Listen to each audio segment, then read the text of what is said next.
আসসালামু আলাইকুম শেখ। আসসালামু আলাইকুম ওয়া রাহমাতুল্লাহি ওয়া বারাকাতুহু। জি বলেন। ভালো আছেন শেখ? শেখ, আমি বাংলাদেশ আলহামদুলিল্লাহ। থেকে বলছি, মোহাম্মদ সোহেল হাসান। মাশাআল্লাহ, বলেন। আমার প্রশ্ন যে শেখ, কোন আপনি ব্যক্তি যদি বিবাহ পর বাবা মাকে না জানায় কি সে গুনাহগার হবে? বিবাহ, হ্যাঁ বিবাহটা ক্লিয়ার বলবেন তাহলে তো শোনা যায়নি। কোন ব্যক্তি যদি কোন বিয়ে করে আর বিষয়টা না জানে লুকিয়ে রাখে তো কি গুনাহ হবে? এখন ব্যক্তিটা পুরুষ না নারী এটা হচ্ছে দেখার বিষয়।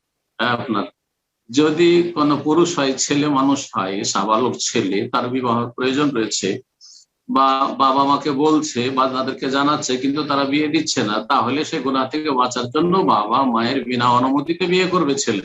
ছেলের জন্য কোনো ওলি অভিভাবক লাগে না, তাদের পরামর্শ নিলে ভালো, তাদেরকে সন্তুষ্ট রাখলে ভালো। কিন্তু তারা যদি বিয়ে না দিতে চায়, ছেলে গুনাহ করে বেড়াচ্ছে আর বিয়ে দিচ্ছে না, ছেলের বয়স 30-40 হয়ে যাচ্ছে, বলছে পায়ে দাঁড়াইতেই পারিস তোর বিয়ে দেবো না, না এগুলো চলবে না, জায়েজ না, গুনাহগার হবে সব বাপ মা। যার ফলে বিনা অনুমতিতে ছেলেরা নির্দ্বিধায় বিবাহ করুক, অসুবিধা নেই এইরকম ক্ষেত্রে।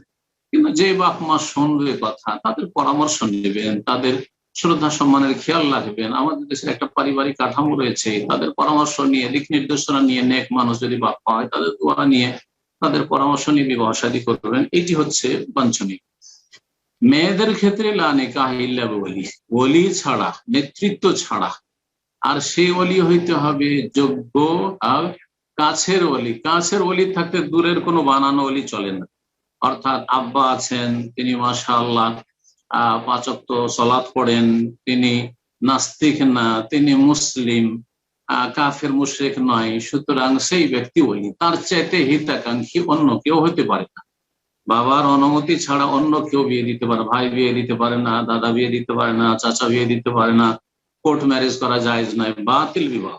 তো মেয়েদের ক্ষেত্রে অবশ্যই ওলি লাগবে, তবে সম্মতি মেয়ের অবশ্যই থাকতে হবে। ওলি আবার জবরদস্তি যেখানে সেখানে বিয়ে দেবে না, সম্মতি মেয়ের অবশ্যই হইতে হবে। সম্মতি ছাড়া বিয়ে দিলে সে মেয়ের পূর্ণ স্বাধীনতা থাকবে সেই বিয়েকে ক্যান্সেল করার। আশা করি বিষয়টি বুঝতে পেরেছি। যদি আপনি নিজের সম্পর্কে জিজ্ঞাসা করে থাকেন আর বিবাহ করেছেন লুকিয়ে রাখেন, তো কোনো দোষের কাজ করেননি, গুনাহ থেকে বাঁচার উদ্দেশ্য যদি করেন। আর বাবা মা হয়তো বিয়ে দিচ্ছিল না সেই জন্য। আল্লাহু আ'লাম।